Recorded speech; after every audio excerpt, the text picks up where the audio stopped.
प्रिय साथियों नमस्कार। आज हम आपको विज्ञान कक्षा शिक्षण के अति लघु प्रश्न देने जा रहे हैं।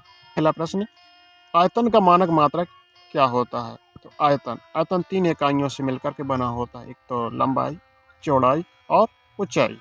इसलिए इसे 3 इकाइयाँ मिलकर के 3 की घात लगा देती हैं। तो 3 की घात को हम घन मीटर कहते हैं। और हमने ये भी बताया था कि 2 की घात, जैसे क्षेत्रफल का मानक मात्रक क्या होता है, तो क्षेत्रफल में लंबाई और चौड़ाई 2 इकाइयाँ मिल के बनाती हैं।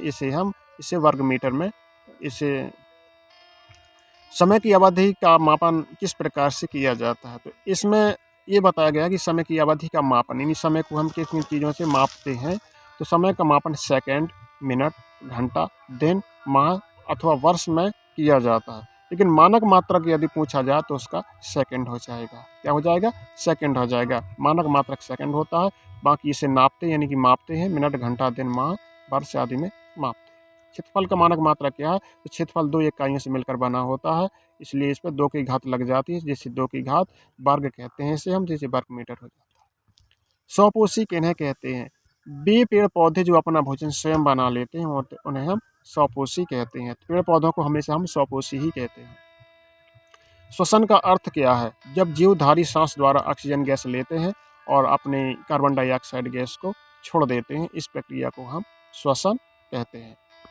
प्रमुख श्वसन अंगों के नाम क्या हैं? तो मनुष्य में जो श्वसन अंग होते हैं वो फेफड़े होते हैं। मछलियों में जो होते हैं वो गिल्स होते हैं, यानी गलफड़े होते हैं। जलीय पौधे एवं जलीय जंतु किन्हें कहते हैं? तो जल में रहने वाले पौधे और जंतु क्रमशः जलीय पौधों एवं जलीय जंतु कहलाते हैं। तो जल में जो पौधे रहते हैं जलीय पौधे, जल में जो जंतु रहते हैं उसे जलीय जंतु कहते हैं।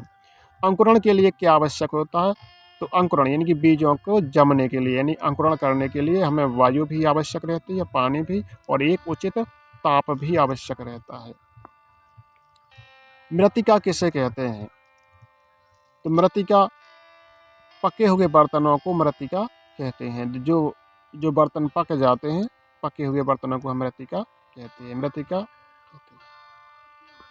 खिड़कियों में किस प्रकार का कांच प्रयोग किया जाता है? तो साधारण एवं मृदु कांच प्रयोग किया जाता है। साधारण कांच प्रयोग किया जाता है।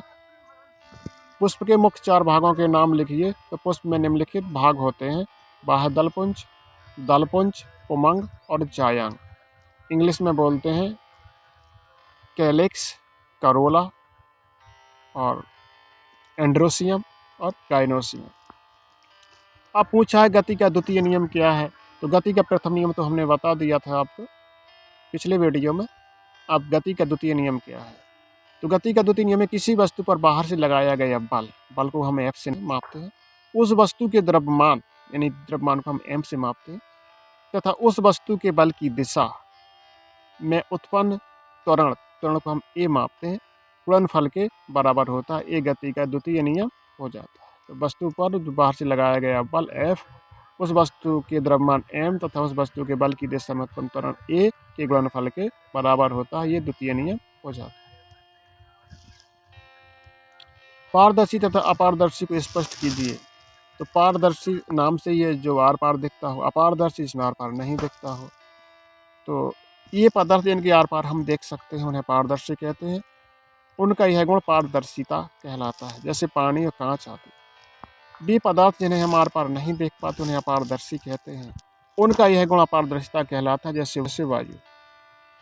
जैसे गैस भरी होती है तो गैस धुंधली होती है, जैसे धुआं होता है तो अपारदर्शिता होती है। जैसे कोई लोहा होता है तो अपारदर्शिता होता है। कुछ पदार्थ ऐसे होते हैं जिनमें धुंधला दिखाई देता है, उन्हें पारभासी कहते हैं। जो उदाहरण तेल लगा कागज, वाटर पेपर, पॉलीथीन, तो ये पारभासी वस्तुएं कहलाती हैं। परमाणु किसे कहते हैं? तो परमाणु तत्व का छोटे से छोटा भाग होता है। परमाणु क्या होता है? परम अणु, यानी कि अणु का छोटा भाग। परमाणु तत्व का वह छोटे छोटा भाग है जो किसी भी रासायनिक अभिक्रिया में भाग ले सकता है, परंतु स्वतंत्र अवस्था में नहीं रह सकता। परमाणु जो होता है हमेशा अणु रूप में रहता है, इसलिए कहा गया कि परमाणु हमेशा स्वतंत्र रूप में नहीं रह सकता है। अलैंगिक जनन की 5 विधियों एवं प्रकारों के नाम लिखिए।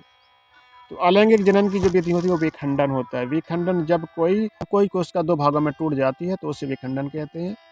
और नंबर 2 मुकुलन। मुकुलन वह विधि है जिसमें पीका, जैसे पीका कहते हैं पेड़ पौधे का पीका निकल आया, ऐसे ही पेड़ पौधों में मुकुल निकल आता है, यानी पीका निकल आता है, उसे मुकुलन कहते हैं और टूट करके ज़मीन पर फिक्स हो जाता है, उससे जड़ें निकल आती हैं, एक नया पौधा बन जाता है और मुकुलन विधि होती है।